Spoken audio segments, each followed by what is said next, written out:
Nia was a simple woman from Aboh, known in her small village for her skilled hands and kind heart. She worked as a tailor, sewing clothes for neighbors and friends, barely earning enough to keep her home standing. Yet, she never complained. Her heart belonged fully to one man, Tunde, her husband. Life wasn't kind to them. They faced many storms, days when there was no food, nights filled with fever and sickness, and long months when Tunde couldn't find work. People whispered that Nia deserved better, that she should leave and start over. But Nia never listened. She believed love meant staying, even when it hurt.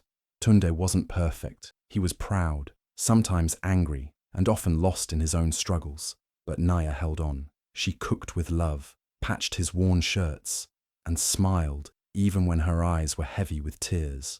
When Tunde's family pressured her, calling her barren, calling her poor, she stayed respectful. She believed love could fix anything, even broken hearts and bitter tongues. Every night, she prayed for better days, not just for herself, but for him. Many would have walked away, but Nia, she stood firm, because in her heart, marriage wasn't about how easy life was. It was about choosing the same person, again and again, even when the world turned its back. That was Nia, strong, silent, and faithful. And even though no one clapped for her, even though no one noticed, she was the kind of woman stories should be written about. Tunde began to change. At first it was small things, coming home a little later than usual, forgetting to call, acting distracted even when Nia spoke softly to him. She noticed, but she didn't say anything. She told herself he was just tired. Maybe work was stressful. Maybe he just needed space. But deep down, something felt different. His smile didn't reach his eyes anymore. He laughed less. He avoided her touch. Then came the whispers. Friends from Lagos visited Aboh and dropped hints, pretending to be casual. Tunde's doing well in the city, they'd say. He's always seen around with that fine girl. What's her name again? Amaka? Nia smiled politely, but her hands trembled as she served them water. At night, she sat on the bed alone, staring at the ceiling, heart pounding with questions she was too afraid to ask. The perfume was the final sign. One night, Tunde came home smelling different, not the usual mix of dust and sweat she'd known for years, but something sweet and expensive, something unfamiliar. It clung to his shirt, and as Nia folded his clothes, she pressed her face into the fabric, hoping it was her imagination. But it wasn't. She knew. Every woman knows. Still, she said nothing. Nia didn't cry. She didn't shout or demand answers. Instead, she cooked his meals like always, ironed his shirts, and asked him about his day with the same soft voice. But inside, something was breaking. She had given her all to this man, her youth, her strength, her dreams. And now, she was watching him slowly drift away, piece by piece, into someone else's arm. She wanted to ask, who is she? She wanted to scream, why? But she didn't, because Nia believed that silence sometimes is stronger than shouting. That love, real love, waits, even when it hurts. So she kept loving him, quietly, painfully, hoping that maybe, just maybe, he'd remember the woman who stood beside him when no one else did. Hoping he'd realize that perfume fades, but loyalty doesn't. It happened on a quiet morning, the kind where the sun rose slowly and everything felt still. Nia had woken up early, as always. She tied her wrapper, started boiling water for tea, and hummed a soft tune as she began her day. But something felt off. The house was too quiet. Tunde's shoes were gone from the doorway. His favorite wristwatch wasn't on the shelf. Her heart skipped. Then she saw it, a folded piece of paper on the table with her name on it. Her hands trembled as she picked it up, her chest already tightening. She opened it slowly, hoping it was just a note saying he'd gone to the market or maybe to see a friend, but it wasn't. The words hit her like a slap. He said he was leaving, that he needed a fresh start, that she was too old and not enough for the life he wanted now. He said he hoped she'd understand. No goodbye, no sorry, just cold words written in ink, after years of shared struggle, laughter and pain. Nia dropped the letter. Her knees gave way and she sank to the floor, silent tears sliding down her face. She didn't scream. She didn't chase after him. She just sat there, staring at the empty room that used to be their home. All the memories came rushing back. The nights she stayed up nursing him when he was sick, the times she skipped meals so he could eat, the countless prayers she whispered for his success. And now, he was gone, just like that. She looked around the house. It was still filled with signs of their life, his favorite cup on the shelf, their wedding photo on the wall, the shirt she had just ironed for him the night before. But he had walked away from all of it, from her. She didn't understand how love could fade so fast, how a man she once called her whole world could now see her as not enough. The words echoed in her head, sharp and cruel. Not enough. Too old. But even through the pain, she didn't curse him. She didn't wish him harm. She just wept, quietly, alone. Because that's what heartbreak looks like for women like Nia. Not loud, not messy, just a deep, quiet ache that stays. She folded the letter and placed it back on the table. Then she wiped her tears, stood up slowly, and started the kettle again. Because even with a broken heart, life goes on. And Nia, though wounded, was still standing. The village of Aboh had never been so loud. Everywhere you turned, at the market, near the well, under the big mango tree, people were talking. But they weren't talking about harvest or politics. No, they were talking about Tunde's upcoming wedding and the woman he left behind. How could he? One woman said, shaking her head as she washed vegetables. After everything Nia did for him. I heard the new girl is from Lagos, another whispered. Young, flashy, always with makeup. But can she cook with firewood? Can she patch a torn shirt in the dark? Everyone had something to say. Some were angry, some were curious, and some just wanted to see how the story would end. But one thing was clear. Nobody could understand how Tunde could leave Nia, the woman who fed him, clothed him, prayed for him, and stayed through the worst times. Nia heard it all. She didn't try to. The words just floated to her like smoke in the air. But she never responded. Not once. She walked past the gossipers with her chin up, her steps steady, her eyes calm. But inside her chest, her heart was burning. She didn't ask to be pitied. She didn't want anyone's sympathy. But the betrayal, it sat inside her like a heavy stone. Every wedding announcement, every decorated truck from Lagos, every loud drumbeat preparing for Tunde's new beginning, it all felt like a slap in the face. Still, she remained silent. She sat in her small room at night, her sewing machine by the window, and stitched quietly as the radio played wedding songs in the distance. Sometimes she paused and just stared outside, the needle in her hand frozen. Not because she missed Tunde, no, not anymore, but because it hurt to be forgotten so quickly, like she was nothing. Nia remembered how he once held her hands and said, "You are my home." Now that same man was preparing to marry someone else, just across the river. Like none of their years together mattered, people kept coming to her, some to comfort her, some to gossip, some just to see her face. "Nia, are you okay?" She would smile faintly and nod. "I'm fine," she'd say, but she wasn't. Because when a woman gives her whole life to a man, her time, her strength, her heart, and he walks away like it meant nothing, the wound isn't just deep, it burns. And though Nia's lips stayed shut, her heart spoke 1,000 unsaid words. She wasn't looking for revenge, but the pain had settled in her bones. And the village watched, waiting, knowing that a woman like Nia doesn't break. She rises.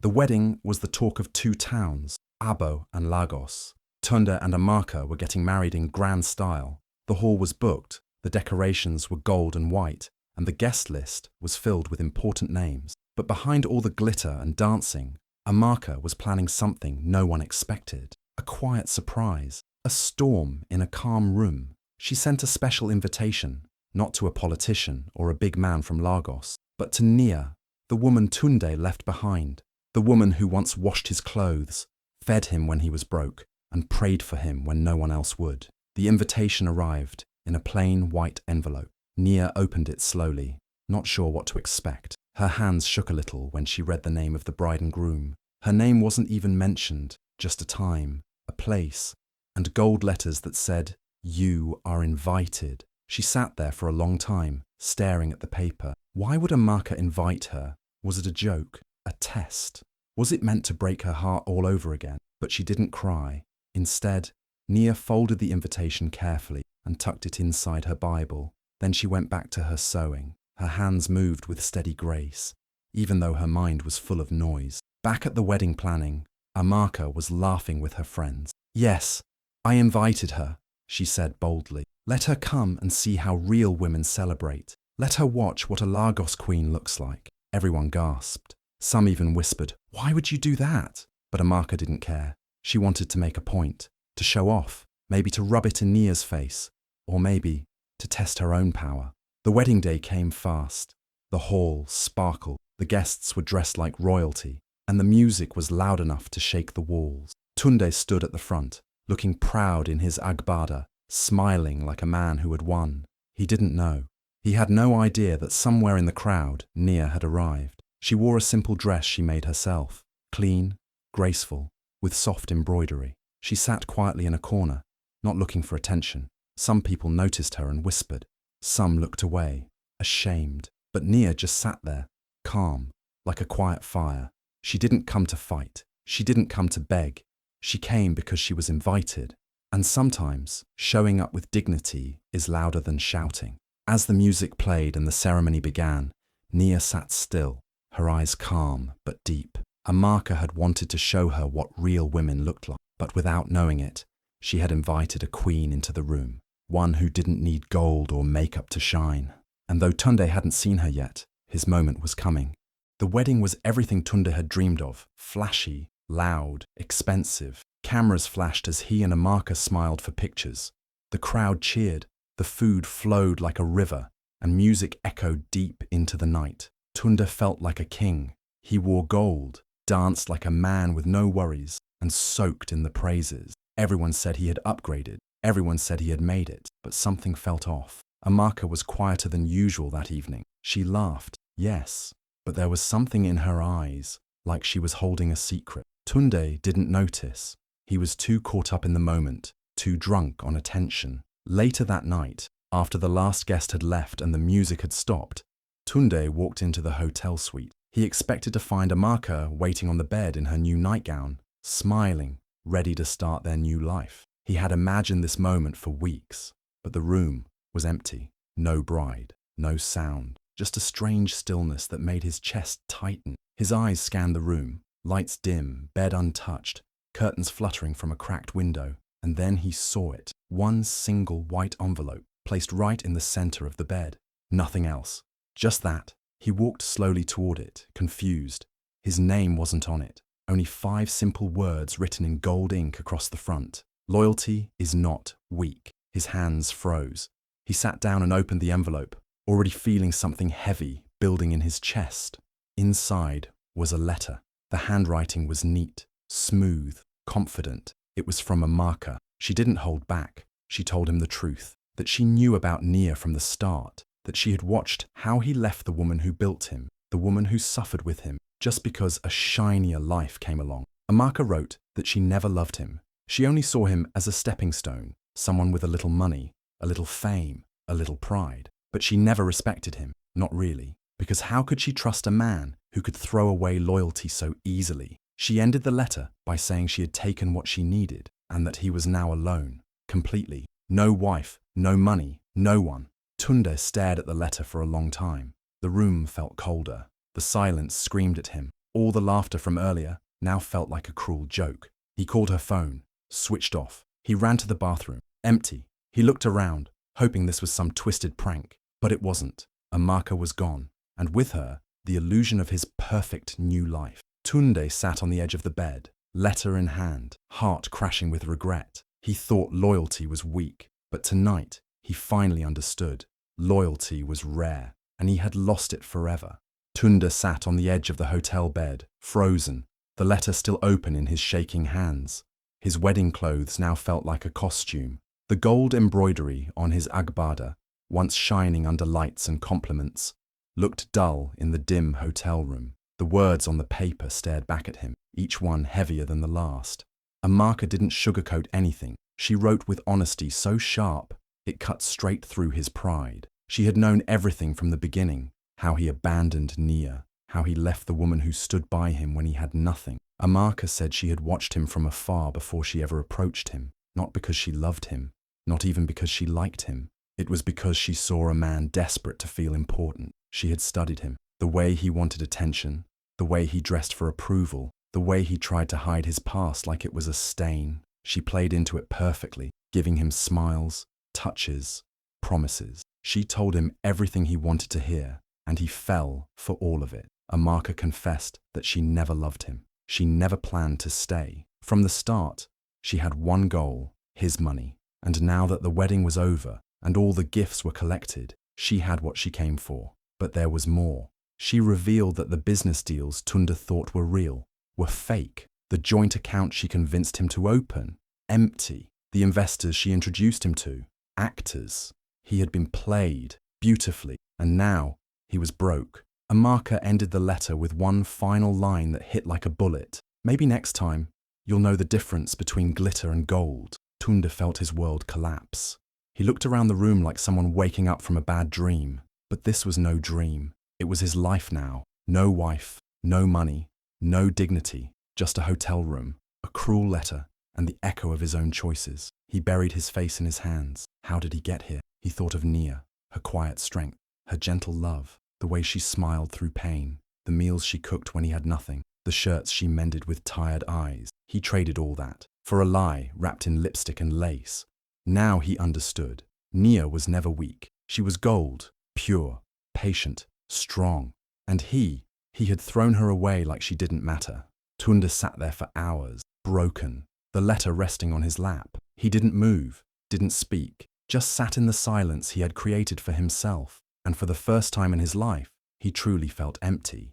The news hit hard. It spread like wildfire, faster than anyone expected. It started with a few whispers in Lagos, and quickly found its way to Aboh, and then to every corner of the internet. Tunde, the man who had everything, money, a beautiful wife, a promising future, had lost it all.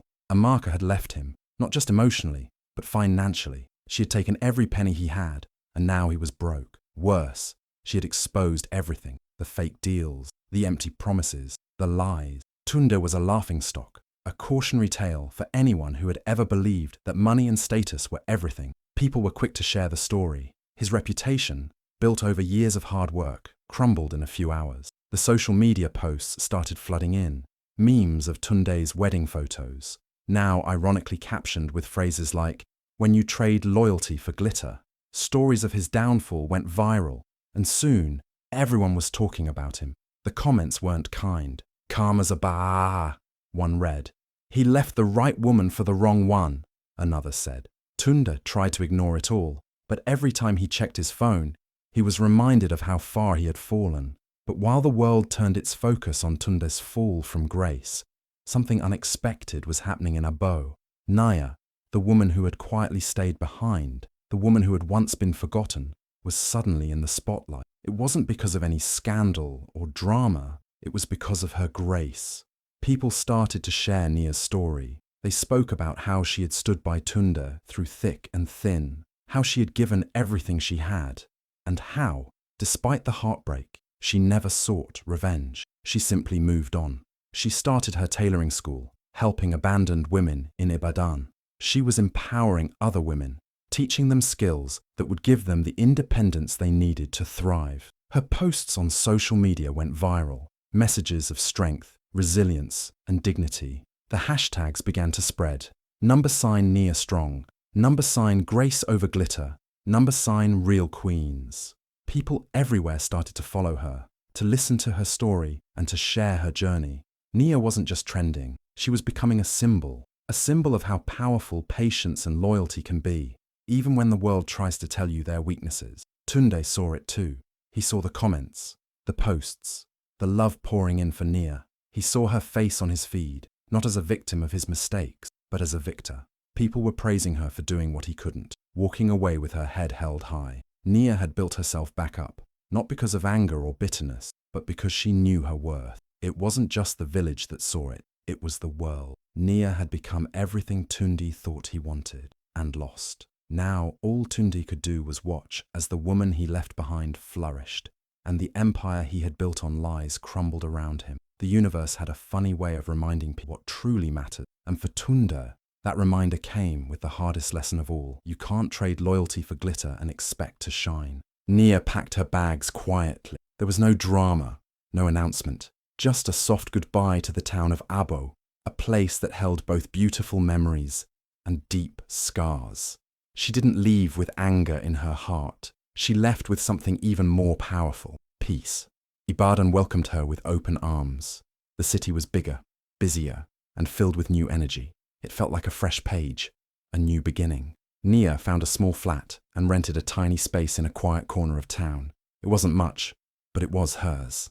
She cleaned the room, brought in her sewing machine, hung up her tape measures, and placed a photo of her late mother by the window. It was time to start again. But Nia wasn't starting just for herself. She had a dream to create a place for women like her, women who had been left, hurt, abandoned, women who had been told they were not enough. So she started a small tailoring school. At first, only 2 girls showed up. One was a single mother with nowhere to go. The other had just escaped an abusive relationship. Nia welcomed them with a warm smile, gave them fabric, thread, and hope. Word spread slowly, and soon, the room that once echoed with silence was filled with the sound of laughter, sewing machines humming, and scissors snipping through cloth. More women came, young, old, broken, healing. They came, not just to learn tailoring, but to find themselves again. Nia taught them how to sew, how to design, how to price their work. But more than that, she taught them how to stand tall. She didn't speak badly of Tunde. She never needed to. Her life spoke louder than any insult could. The women began calling her Mama Nia, not because of age, but because of the way she carried everyone with love. She celebrated their small wins like big victories. A straight stitch, a new blouse, a customer. She clapped for them all. Soon, local shops started noticing the beautiful clothes coming from Nia's little school. Orders began to roll in. The women earned money, confidence, and freedom. Some of them even moved out on their own. Nia watched them blossom, and for the first time in years, she felt full, not with pride, but with quiet joy. Sometimes she would sit by the window in the evenings, watching the sky turn orange. She would sip her tea, smile gently, and think about how far she had come. Not once did she wish to go back. Not once did she wish harm on Tunde or Amaka. Her smile wasn't for revenge. It was for peace. Peace from the pain. Peace from the betrayal. Peace that comes when you finally realize that losing someone who couldn't see your worth was never really a loss. It was a blessing in disguise. Nia didn't just start a new life in Ibadan. She became a light for others. A soft, steady flame that refused to go out, even after the storm. Years had passed. The noise around Tunde's fall had quieted, but the silence in his life only grew louder. His phone rarely rang. Old friends had disappeared. The house that once echoed with celebration now felt like a prison. Empty walls, unpaid bills, and a heavy heart were all he had left. But the deepest pain wasn't the money he lost. It was the woman he let go. One evening, while flipping through the TV channels with tired fingers, he froze. There she was, Nia, standing on a big stage, dressed in a simple but elegant gown she had probably sewn herself. The audience rose to their feet, clapping, as she received a national award for empowering women across the country. The announcer spoke about how her tailoring school had trained over 500 women, how she gave shelter, hope, and purpose to the forgotten. The camera zoomed in on her face, glowing, peaceful, proud. Tunde's hands trembled, his throat tightened, and then the tears came. He sobbed quietly, curled up on the couch in the dark, watching the woman he once called his wife shine brighter than ever. She had become everything he never believed she could be, and more. She had risen from the ashes he left her in, not with hate, but with grace. And as she smiled on that stage, Tunde knew. He had thrown away gold for glitter, real love for an illusion, and now he could never get it back. But Nia? She had already forgiven him, a long time ago. Not for him, but for herself, because peace was always louder than pain.